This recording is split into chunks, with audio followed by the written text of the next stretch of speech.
Hello दोस्तों, आपका स्वागत है स्प्लिट स्टडी चैनल पर। चलिए आज हम लोग केमिस्ट्री का क्लास शुरू करेंगे, जिसमें हम लोग आज पहला क्लास होगा केमिस्ट्री का। जैसे पहले शेड्यूल बता दिया गया है, केमिस्ट्री भी सप्ताह में 4 दिन चलेगा। केमिस्ट्री का पहला जो चैप्टर है, तो पहला चैप्टर में हम लोग क्या पढ़ने वाले हैं। केमिस्ट्री में ज्यादा थ्योरी रहता है, न्यूमेरिकल फिजिक्स का डेरिवेशन ज्यादा देखने को नहीं मिलेगा। इसमें ज्यादा बस लेक्चर टाइप का रहेगा, आपको ज्यादा चीजें समझना पड़ेगा। न्यूमेरिकल बहुत कम इसमें देखने को मिलेगा, कहीं कहीं डेरिवेशन जाके आगे कुछ चैप्टर में देखने को मिलेगा, लेकिन डेरिवेशन बहुत में कम रहता है। हम लोग जो पहला चैप्टर पढ़ना है, पहला चैप्टर कौन का नाम क्या है? पदार्थ की ठोस अवस्था। सबसे पहले इसमें 2-3 शब्द आता है, जिसके बारे में आपको जानना जरूरी हो जाता है। इसमें अलग अलग शब्द आया हुआ है, पदार्थ, ठोस और अवस्था। अवस्था का मतलब क्या समझते हैं लोग? देखिए, कोई भी पदार्थ 3 अवस्था में रहता है। कोई भी पदार्थ जो होता है कितने अवस्था में रहता है? कौन कौन सा? ठोस, द्रव और गैस। ये जरूर आप नाम पहले से भी सुने होंगे तीनों का। वही 3 प्रकार का क्या होता है? पदार्थ होता है। पदार्थ हम लोग किसको कहते हैं? वैसा कोई वस्तु जो क्या करता है, कुछ स्थान घेरे या कुछ उसमें द्रव्यमान हो, उसको हम लोग क्या कहते हैं? पदार्थ कहते हैं। तो पदार्थ जो होता है 3 प्रकार का होता है। 3 मतलब ये तीन अवस्था में रहता है, ठोस, द्रव और गैस की अवस्था में रहता है। लेकिन हमको यहाँ पे जो पढ़ना है वो किसका बारे में पढ़ना है? सिर्फ ठोस के बारे में पढ़ना है। अगर हम लोग चर्चा करते हैं ठोस, द्रव और गैस में, तीनों में अंतर आपको क्या दिखाई देता है? तीनों में क्या अंतर दिखाई देता है आपको?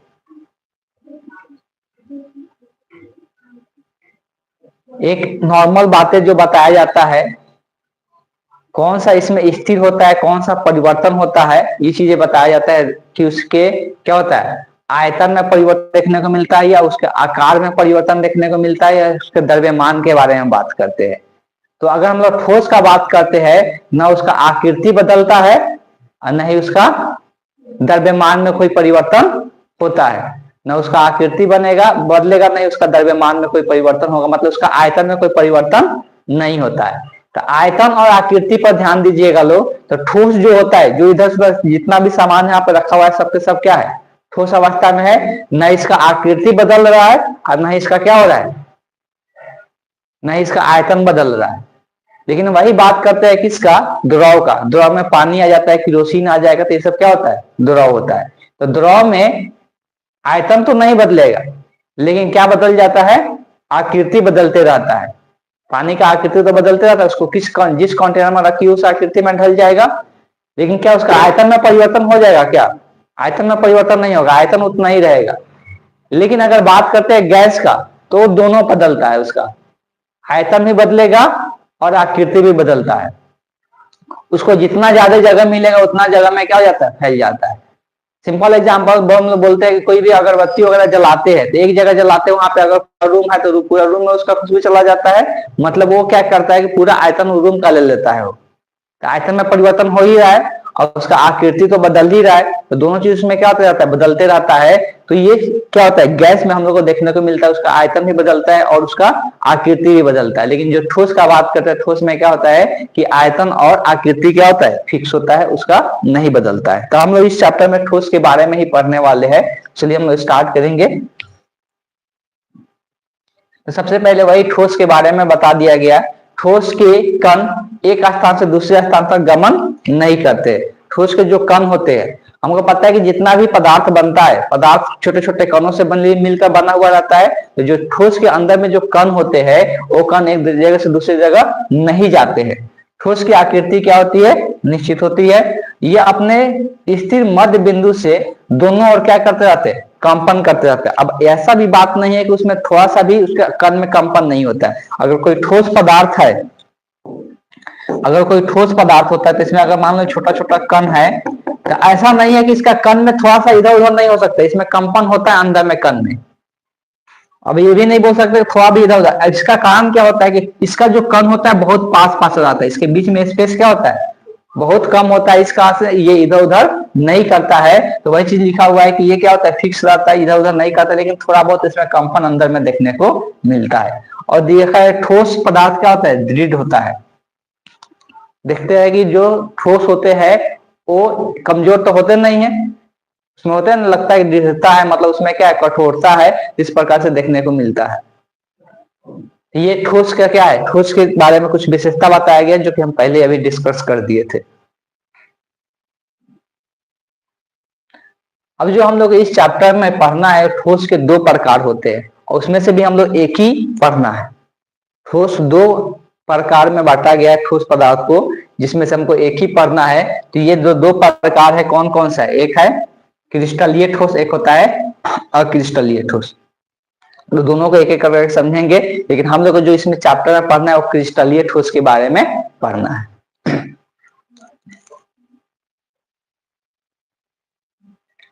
सबसे पहले बताया जा रहा है क्रिस्टलीय ठोस को, इसको एक और नाम से हम लोग जानते हैं, क्या बोलते हैं इसको, रवादार ठोस भी कहते हैं हम लोग। दिया हुआ है कि रवादार ठोस पदार्थ का वास्तविक ठोस भी कहलाता है। उदाहरण के लिए रवादार ठोस जो होता है, चीनी हो गया, लवण के रवेदार, मतलब लवण जो होता है, चीनी होते हैं, ये सब जो होते हैं क्या होते हैं, रवादार ठोस होते हैं।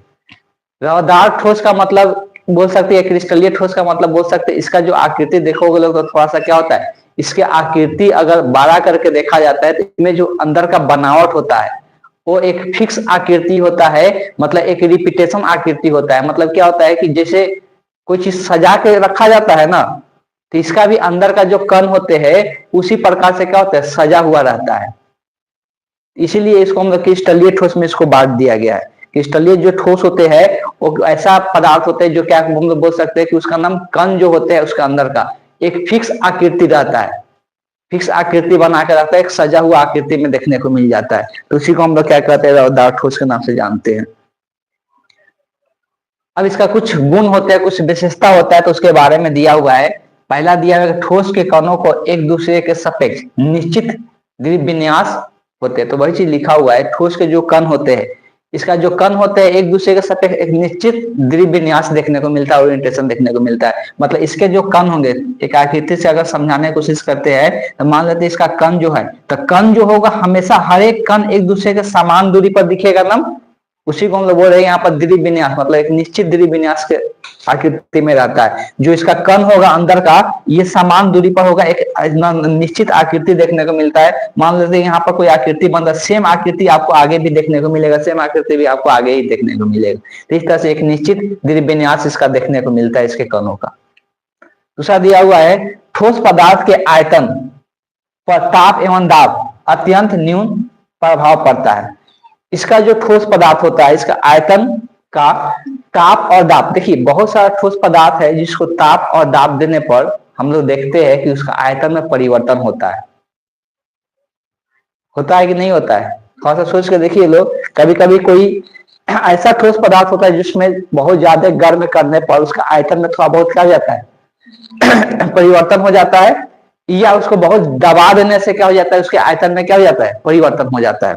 तो वही चीज यहाँ पर लिखा हुआ है, जो क्रिस्टलीय ठोस होता है वो आयतन और दाब का बहुत कम प्रभाव देखने को मिलता है। उसमें अगर प्रभाव भी और उसका आयतन में थोड़ा परिवर्तन भी हो रहा है तो बहुत कम में परिवर्तन देखने को मिलेगा, जो क्रिस्टलीय ठोस होगा। ये ठोस पदार्थ के कण, अब देखो कण जो होते हैं, कण हम लोग बात करते हैं कण, तो कण ये होता क्या, किसी भी पदार्थ का हम लोग बोलते हैं सबसे छोटा वो जो होता है कण, उसको बोलते हैं, ठीक। लेकिन कण के रूप में कोई पदार्थ क्या क्या रूप में रह सकता है, तो हम लोग बोलते हैं परमाणु के रूप में उसका कण देखने को मिल सकता है, आयन के रूप में देखने को मिल सकता है, अणु के रूप में देखने को मिलता है। अब ये सब टर्म्स इतना होता है कि बहुत लोग इसमें कंफ्यूज भी करने लगते हैं कि ये सब होता क्या है, ये परमाणु, आयन या अणु, ये सब क्या होता है। तीनों में थोड़ा सा भी किसी को अंतर पता है क्या होता है?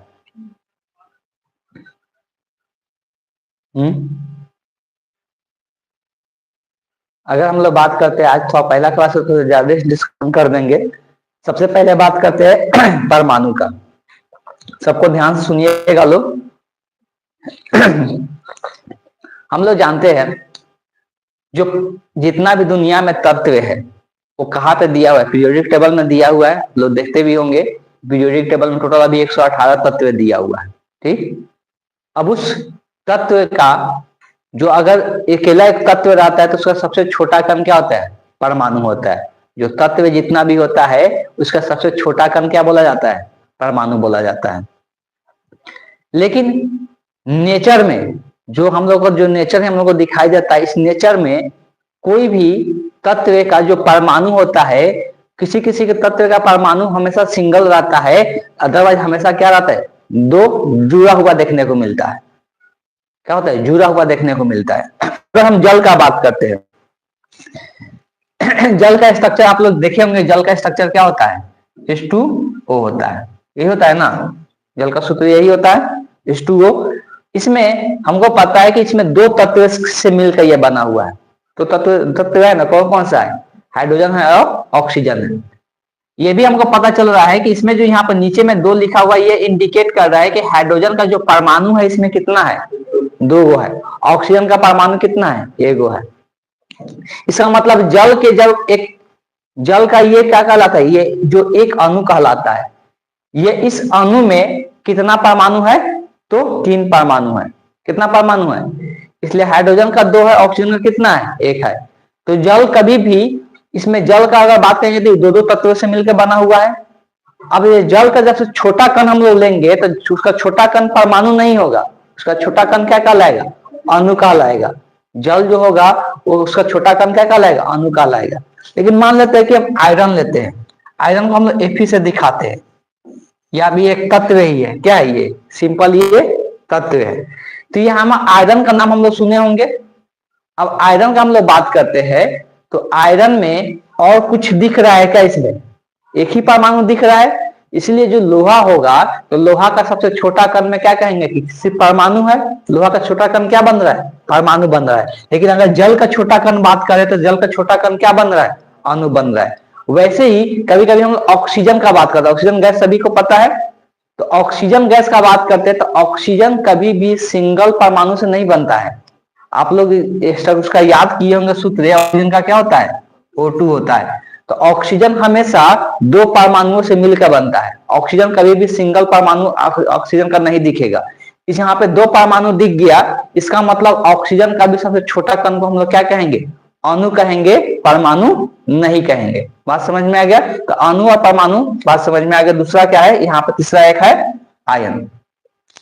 तो बहुत सारा जो यौगिक होता है वो आयनिक होता है। आयनिक मतलब क्या होता है, मतलब उस पर या तो प्लस चार्ज होता है या तो माइनस चार्ज होता है। आयन का निर्माण तभी होता है जब उससे या तो इलेक्ट्रॉन बाहर निकल जाता है या उस पदार्थ में क्या हो जाता है, इलेक्ट्रॉन चला जाता है। तो 2 केस में वो आयन का निर्माण कर लेता है। तो वैसा जब यौगिक बनता है तो उसको हम लोग क्या कहते हैं, आयनिक यौगिक कहते हैं। और उसमें क्या होता है, उसका सबसे छोटा कण क्या माना जाता है, आयन माना जाता है। जैसे अगर सिंपल हम सोडियम का बात करते हैं, सोडियम का स्ट्रक्चर क्या होता है, Na होता है। सोडियम के टोटल इलेक्ट्रॉनों की संख्या कितना होता है, 11 होता है। तो यहाँ पे अगर 11 होता है तो इसका अंतिम कक्ष में इलेक्ट्रॉनों की संख्या पूछा जाता है तो कितना होता है, 1 होता है। तो सोडियम हमेशा क्या चाहता है कि अपना इलेक्ट्रॉन किसी कारण से अगर दे दिया तो इसके ऊपर क्या आ गया, Na+ आ गया। तो सोडियम से कोई अगर कोई तत्व पदार्थ बनेगा तो उसका जो छोटा कण होगा क्या होगा, आयन होगा। तो आयन के रूप में इसका हम लोग तत्व देखने को मिलता है। हाँ, एक चीज से इससे एक बात याद आ रहा है कि अगर केमिस्ट्री शुरू हुआ है तो एक बार आपको किस इलेक्ट्रॉनिक कॉन्फ़िगरेशन की जानकारी होना चाहिए। तो उसके लिए हम देखेंगे किसी दिन, एक दिन क्लास रखेंगे, या हो सकता है शाम में ही उसका क्लास रख दे किसी दिन। तो क्लास रहेगा तो उसका जरूर एक बार क्लास देख लीजिएगा। इलेक्ट्रॉनिक कॉन्फ़िगरेशन का यूज बहुत बार आएगा, आगे भी आपको देखने को मिलेगा। तो इस तरह से कोई भी अगर पदार्थ होता है तो पदार्थ का जो छोटा कण होता है वो तीनों में से किसी भी रूप में हो सकता है, परमाणु, आयन या अणु के रूप में हम लोग को देखने को मिल सकता है। अतः इसकी निश्चित ज्यामितीय आकृति अभी तो बता ही दिए कि इसका जो आकृति बनता है एक निश्चित ज्यामितीय आकृति बनेगा, मतलब फिक्स, उसका उल्टा पुल्टा इधर नहीं बनेगा, न एक फिक्स बनता है। और ये जो क्रिस्टल समानता देखने को मिलता है ये कैसा होता है, असंपीड्य होता है। देखिए 2 चीज होता है, संपीड्य और असंपीड्य। संपीड्य का मतलब क्या होता है, अगर कोई पदार्थ बोला जाए संपीड्य है, इसका मतलब क्या है, जिस पदार्थ को दबाया जा सकता है, ठीक, उसको हम लोग क्या कहते हैं, संपीड्य कहते हैं। जिस पदार्थ को दबाया नहीं जा सकते उसको हम लोग क्या कहते हैं, असंपीड्य। समानता लिखा हुआ मतलब ज्यादातर क्या होते हैं, असंपीड्य होते हैं। यहाँ पर आगे भी यहाँ पे दिया भी था, कहाँ पे एक जगह पढ़ रहे थे, आयतन, हाँ बोलते हैं ताप और दाब पर क्या होता है, अत्यंत न्यून प्रभाव पड़ता है, मतलब उसका दबाया उतना नहीं जा सकता है, इसलिए क्या होता है, असंपीडीय होता है। तो ये किसका सब विशेषता दिया हुआ था, ये क्रिस्टलीय ठोस का विशेषता दिया हुआ था। हम लोग इस चैप्टर में क्रिस्टलीय ठोस के बारे में ही पढ़ने वाले हैं।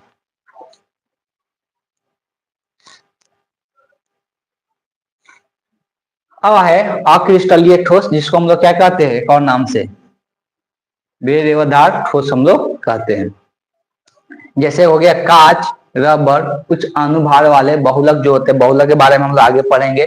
बहुलक ऐसा पदार्थ होता है जिसमें क्या होता है कि बहुत सारे अणुओं को आपस में मिलाकर क्या किया जाता है, बहुलक का निर्माण किया जाता है। जैसे पोलोथीन वगैरह जो बनता है वो सब बहुलक होता है। तो बताया जा रहा है कि बहुलक हो या कांच हो या रबर हो, ये कौन सा होता है, अक्रिस्टलीय ठोस होता है। हमको पता है कि कांच हो या रबर हो, रबर को भी देख कर पता चल रहा है कि इसका आकृति कोई फिक्स नहीं होता है, इसको दबाया जा सकता है, इसका ताप पर प्रभाव पड़ता है, ताप ज्यादा देंगे तो तुरंत क्या होने लगेगा, पिघलने लगेगा। तो ये सब पर इसका प्रभाव पड़ता है, तो इसलिए इसको अक्रिस्टलीय में रखा गया है।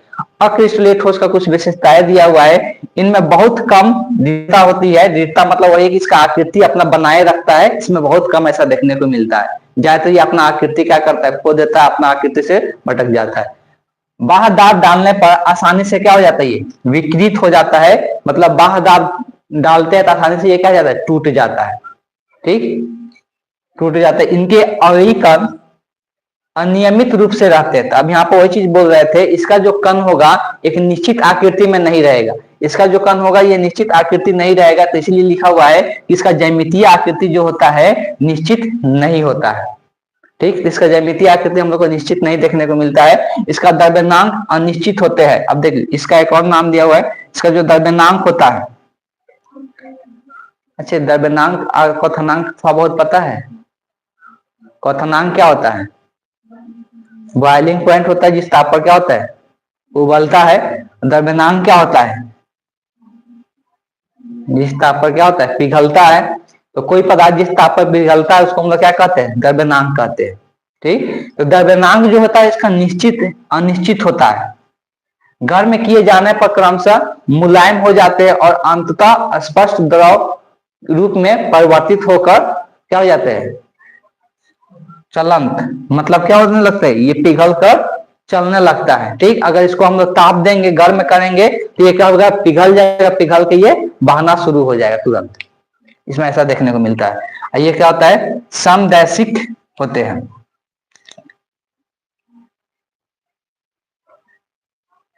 समदैशिक एक हम लोग पढ़ेंगे। अच्छा इसमें नहीं था क्या, हाँ नीचे में है ना, असमदैशिक। ये जो होता है क्या होता है, असमदैशिक होता है, और जो होता है क्या होता है, समदैशिक होता है।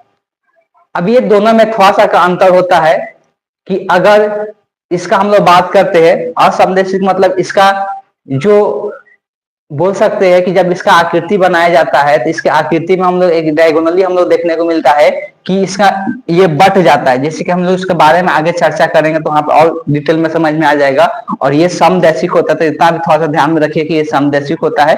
आकृति में थोड़ा सा ये समानता देखने को मिलता है और उसमें थोड़ा सा असमानता होता है, इसीलिए उसको बोला जाता है। तो आगे हम लोग इस पर चर्चा करेंगे तो यहाँ पे समझ में आ जाएगा। अब इसमें दोनों अंतर करके दे दिया गया है, आपको अंतर अलग से लिखवा दिया गया है कि बहुत बार इसमें अंतर पूछ लिया जाता है। इसको अंतर को याद, जितना चीज बताए वही चीज यहाँ पर दिया हुआ है।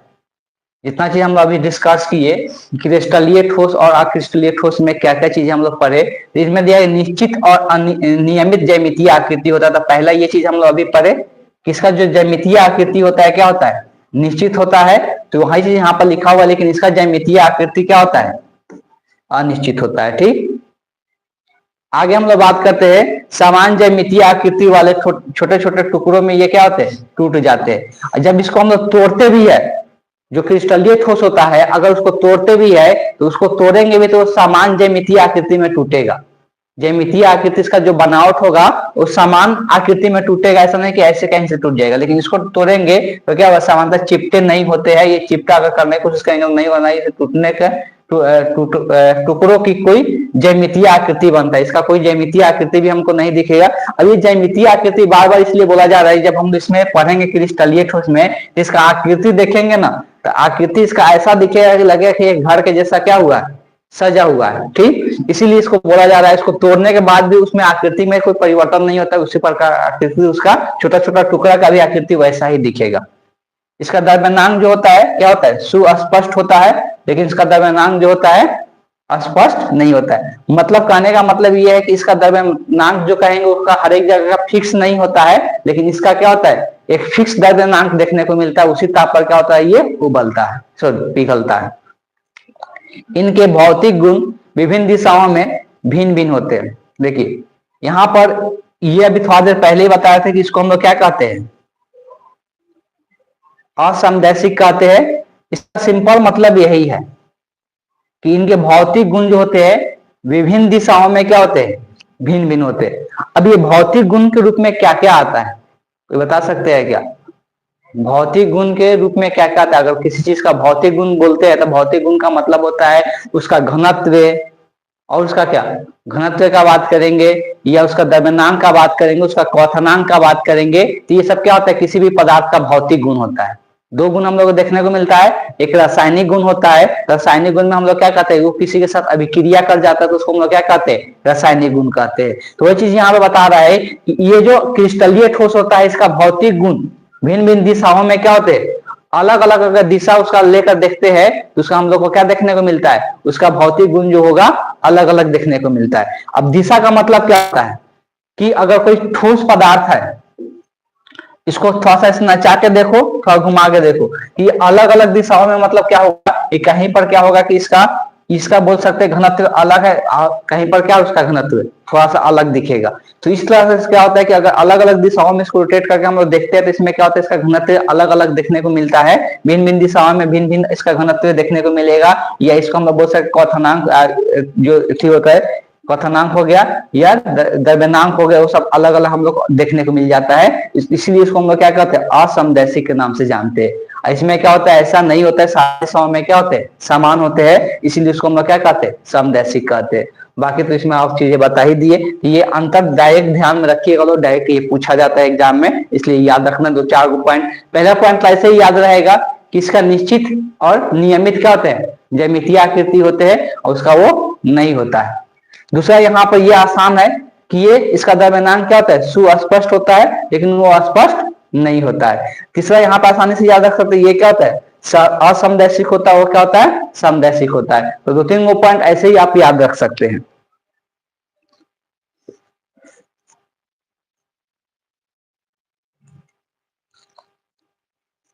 अब देखिए हम लोग को जो पढ़ना है, पहले ही बोले कि हम लोग को क्या पढ़ना है, इसमें क्रिस्टलीय ठोस के बारे में पढ़ना है।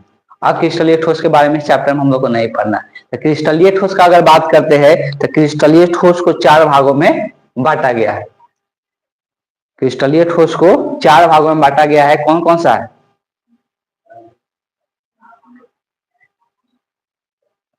पहला क्या है, आयनिक क्रिस्टल, इसके बाद है सहसंयोजक क्रिस्टल, तीसरा है आणविक क्रिस्टल, धात्विक क्रिस्टल। यहाँ पर ध्यान में रखना है, ये आणविक है, ये आयनिक है, दोनों में थोड़ा सा अंतर होता है। अब यहाँ पे तीनों का बात करेंगे, तीनों में से बहुत सारा खास देखिए ज्यादा इंपॉर्टेंट हो जाता है ये तीनों का एग्जाम्पल याद रखना। इसलिए कि बहुत बार सब देखा जाता है, जो क्वेश्चन पूछा जाता है इसमें से पूछ देगा, कोई एग्जाम्पल दे देगा, इसमें से पूछ देगा कौन सा क्रिस्टल ये है। ठीक, तो इसको चारों क्रिस्टल में से अगर बात करते हैं, सबसे पहले आयनिक क्रिस्टल का। आयनिक क्रिस्टल का नाम से पता चल रहा है, इसका जो छोटा कण होगा वो क्या होगा, आयन के रूप में होगा। इसका जो छोटा कण होगा किस रूप में होगा, आयन के रूप में होगा। हम लोग आयनिक क्रिस्टल के बारे में बात करेंगे। लिखा भी है कि इनके अवयवी कण धनायन और ऋणायन होंगे। अवयवी कण मतलब वही, इसका सबसे जो छोटा कण होगा वो धनायन और ऋणायन के रूप में देखने को मिलेगा, मतलब धनात्मक और ऋणात्मक देखने को मिलता है। ये आयन वैद्युत आकर्षण बल द्वारा क्या होता है, परस्पर जुड़ते हैं। तो इसमें जो आयन बनता है, वो आयन बनने के बाद ये यौगिक कैसे बनता है, तो वो परस्पर क्या होता है, विद्युत आकर्षण बल हम लोग पढ़े थे चैप्टर फिजिक्स में, जिसको हम लोग कूलम्ब बल के नाम से भी जानते हैं। तो दो आवेशों के बीच में क्या होता है, अगर विजातीय आवेश होता है, एक प्लस होता है और एक माइनस होता है, तो दोनों के बीच में कैसा बल लगता है, आकर्षण बल लगता है। उसी के कारण ये यौगिक का निर्माण होता है, इस पदार्थ का निर्माण होता है। तो अगर हम लोग बात करते हैं, जैसे एग्जाम्पल भी दिया हुआ है सोडियम क्लोराइड, आपको इतना थोड़ा सा भी पता भी होगा, ये पहले से भी बताया जाता है 10 क्लास में भी, कि अगर सोडियम क्लोराइड का निर्माण हो रहा है तो सोडियम क्लोराइड कैसे बनता है। तो इसके पहले भी थोड़ा बहुत हम चर्चा किए थे कि सोडियम अपने पास कितना, इसके पास 11 इलेक्ट्रॉन है, इसके अंतिम में कितना इलेक्ट्रॉन होता है, 1 होता है। तो जब जब तक इसके पास क्लोरीन नहीं दिख रहा है ये शांत रहेगा, लेकिन जैसे इसके आसपास क्लोरीन दिखेगा इसको दिखाई देने लगेगा कि अब अपना इलेक्ट्रॉन क्या कर सकते हैं, दे सकते हैं, इसलिए क्लोरीन इलेक्ट्रॉन ले सकता है। इस केस में क्या होता है, ये अपना एक इलेक्ट्रॉन खो देता है। तो इलेक्ट्रॉन एक निकालने से क्या हो जाता है, इसको एक प्लस चार्ज आ जाता है और एक इलेक्ट्रॉन अपने से क्या करता है, बाहर निकाल देता है। वैसे सेम क्या करता है, क्लोरीन को दिख जाता है कि हमको इलेक्ट्रॉन देने वाला मिल गया, तो इससे क्या करता है क्लोरीन, क्या करेगा, ये वाला इलेक्ट्रॉन अपने पास ले लेगा, इलेक्ट्रॉन लेकर क्या बना लेगा, Cl माइनस बना लेगा। अब वहां पर सिंपल यही चीज दिखता है कि ये क्या हो गया, प्लस हो गया, ये आयन बन गया, ये धनायन और ऋण आयन बन गया। ठीक, अब ये दिखता है जैसे ही प्लस माइनस बनता है तो हमको पता है कि जो विजातीय आवेश होता है दोनों के बीच में आकर्षण बल लगता है। अब तक फिजिक्स हम लोग पढ़ भी चुके हैं, तो ये दोनों के बीच में आकर्षण बल लगता है और आकर्षण बल के कारण एक दूसरे के साथ ये क्या हो जाता है, Na प्लस और Cl माइनस एक दूसरे के साथ जुड़ जाता है और किसका निर्माण कर लेता है। अब देखो एक प्लस एक माइनस एक दूसरे कैंसल आउट करके पूरा ये उदासीन हो जाता है। ठीक, लेकिन जैसे ये टूटेगा फिर से इस पर आयन के रूप में देखने को मिलेगा, एक धनायन और एक ऋण आयन के रूप में देखने को मिलेगा। तो इस तरह से NaCl का निर्माण हो जाता है। तो इसी को हम लोग क्या कहते हैं, आयनिक क्रिस्टल कहते हैं। अब देखिए जितना भी एग्जाम्पल पहले ही बोले कि एग्जाम्पल जरूर याद रखिएगा, एग्जाम्पल ही पूछा जाता है। तो आयनिक क्रिस्टल का अगर एग्जाम्पल हम लोग बात करते हैं तो सोडियम क्लोराइड हो गया, कैल्शियम क्लोराइड हो गया। ठीक, और यहाँ पे याद रख सकते हैं NaCl लिख ही दिए है, एक यहाँ पे LiF भी याद रख सकते हैं, लिथियम क्लोराइड। ठीक, यहाँ पे 2-4 एग्जाम्पल जो दिया हुआ है आप एग्जाम्पल जरूर याद रखिएगा, इसलिए एग्जाम्पल ही पूछा जाता है।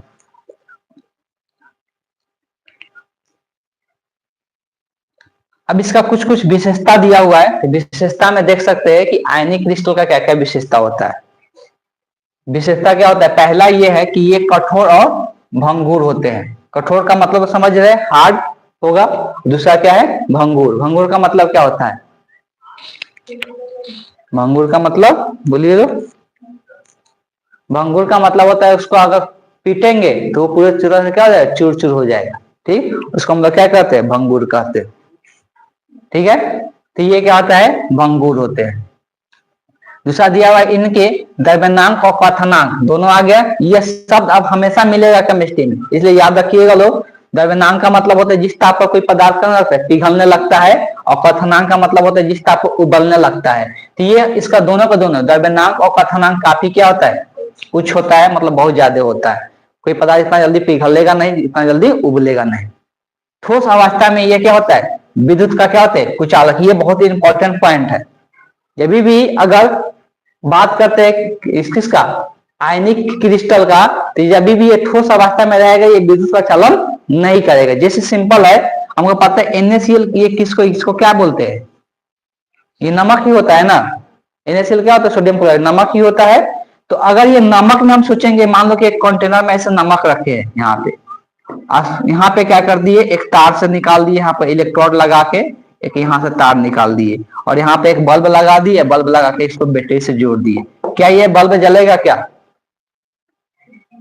बल्ब नहीं जलेगा। अगर सिर्फ यहाँ पे नमक है तो ये बल्ब नहीं जलेगा। तो वही बोल रहा है कि अगर ये ठोस अवस्था में है तो ये बिल्कुल क्या होगा, कुचालक होगा। लेकिन क्या करो, इसमें पानी डाल दो, तो पानी या कोई भी मतलब ऐसा द्रव डाल दो जो इसमें क्या हो जाए, पिघल जाए नमक।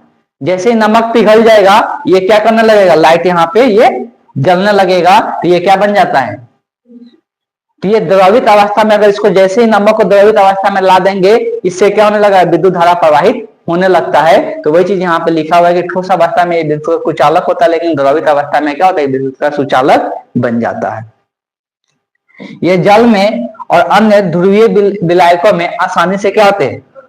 अभी ये भी ना इंपॉर्टेंट पॉइंट है कि जो आयनिक क्रिस्टल होते हैं वो जल में या कोई भी ध्रुवीय विलायक होता है उसमें जितना मतलब विलायक मतलब क्या होता है, जिसमें कोई चीज घुलता है, तो ये क्या होता है जल में या कोई भी ध्रुवीय विलायक होगा उसमें आसानी से ये क्या जाता है, घुल जाता है। लेकिन जो अध्रुवीय विलायक होते हैं, ध्रुवीय अध्रुवीय ये दो शब्द हम इसके पहले फिजिक्स में बताए थे कि वैसे पदार्थ जो ध्रुवित होता है उसको हम लोग ध्रुवीय कहते हैं, जो ध्रुवित नहीं होता मतलब जिसमें विद्युत द्विध्रुव आघूर्ण क्या होता है, उत्पन्न होता है, तो जिसमें विद्युत द्विध्रुव उत्पन्न होता है उसको हम लोग ध्रुवीय कहते हैं। ठीक, तो वैसे में ये क्या होता है कि घुल जाता है, लेकिन अध्रुवीय विलायक में क्या जाता है, तो बेंजीन एसीटोन ये सब आता है और इसमें नमक को घुलाने की कोशिश करेंगे उसमें नमक नहीं घुलेगा। ठीक, तो इस बात को भी ध्यान रखना है कि ये सब अध्रुवीय विलायक जैसे होगा बेंजीन और एसीटोन में नहीं घुलेगा, लेकिन जल में ही आसानी से घुल जाता है। बस इतना बात ध्यान में रखना है। ये हो गया आयनिक क्रिस्टल के बारे में।